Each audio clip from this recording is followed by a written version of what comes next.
요즘 핫한 KBS 드라마 붉은 단심, 중전이 사망하자 조정에서는 국혼을 통해 계비 후보를 뽑으려 하는데요. 흥미로운 건 국혼 소식이 들리자 딸바보 조원표는 연이더러 계비 후보로 뽑히기 전에 빨리 시집가라고 닥달을 한다는 건데요. 아니 병판쯤 되면 왕비 자리를 욕심낼만 한데 왜 국혼을 피하려 했을까요? 또 실제로 조선시대 대부분의 양반들은 국혼 과정에 참여하는 걸 겁나 싫어했다는 사실 알고 계셨나요? 국혼에 관한 조선시대의 재미있는 역사 스토리 바로 확인해 보겠습니다.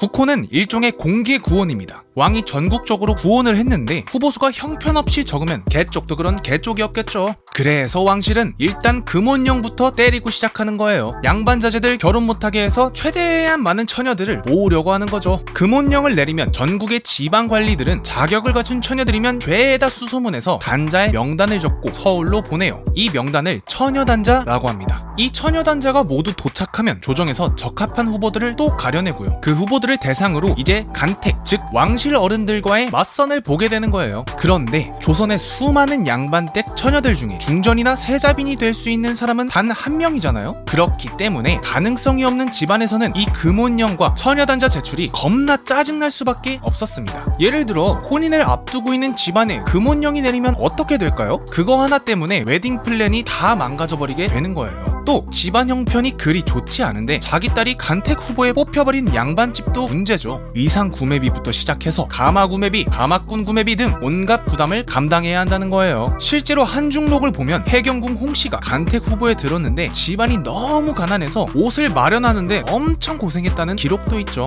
이 밖에도 정보통이 있는 양반의 경우 최종 후보가 이미 내정된 걸 알기 때문에 굳이 국혼 과정에 참여하고 싶지 않았다는 점, 아빠의 마음으로 자기 딸이 궁궐에서 힘들게 살지 않았으면 한다는 점도 꼽을 수가 있는데요. 즉 진짜 유력 후보 가문을 제외한 일반 양반 입장에서 국혼 과정 속 금혼령과 처녀단자 제출은 너무나도 스트레스 받는 일이었다고 볼 수가 있습니다. 그렇기 때문에 조선왕조실록과 승정원일기를 보면 양반들이 그렇게 꼼수를 부렸다는 기록이 많아요. 대표적으로 금혼령 소식을 듣고 서둘러서 자식들을 결혼시켜버리는 방법이 있고요. 또 자기 딸의 나이를 올려치거나 내려쳐서 금혼 대상이 아니라고 구라를 치는 등 온갖 편법을 쓰는데요. 하지만 그냥 물러날 왕실이 아닙니다. 관련자들에게 벌을 준 다음 처녀단자를 다시 올려보내고 편법을 쓴 양반들에게 벌을 내리는 등 굉장히 강압적인 방법을 통해 어떻게든 왕실의 체면을 살리려고 해요. 실제로 영조 시절에 왕세손이었던 정조의 국혼 과정에서 처녀단자가 고작 20장밖에 제출되지 않았었는데요. 개빡친 영조는 무슨 이딴 경우가 다 있냐며 무려 5년 동안 서울에 금혼령을 때려버립니다.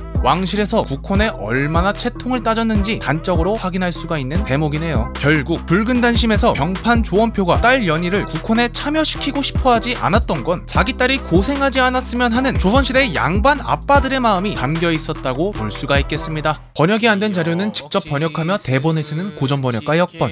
댓글로 조선시대에 관한 궁금증을 말해주세요. 좀 늦어도 최대한 사실에 가까운 역사 이야기를 들려드릴게요. 구독과 좋아요 부탁드립니다.